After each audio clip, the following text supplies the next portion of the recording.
တဲ့စိတ်တဲ့ရမ်းများကိုငါမေးဖြောက်ပြလိုက်ပြီ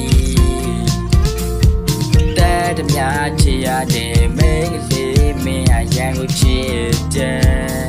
လွန်ခဲ့သည်ကိုနာခဲ့ဘူးတဲ့ငါရင်ခွင်ဟာမင်းအတွက်တော့ကန်ဆိုရပြီအစိုးများကြပါကိုအနိုးထားခဲ့ရသူမင်းတွေ့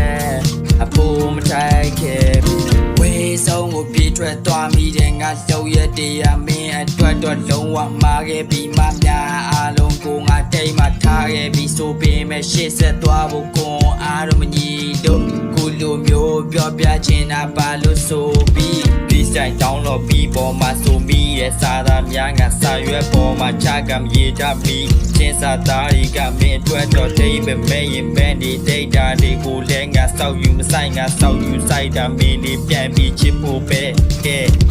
အဲ့လိုမျိုးလူတွေဝိုင်းပြီးပြစ်ဖို့တဲ့ကိုကိုမင်းလေးရွှေ့ချက်ခဲ့တဲ့အတွက်ကျေးဇူးတင်ပြီးရဲ့အခုချိန်ထိကိုတို့ဝေးမိထင်ခဲ့သည့်သူတွေကိုလက်ခတ်သေးပဲထောင်ပြမိ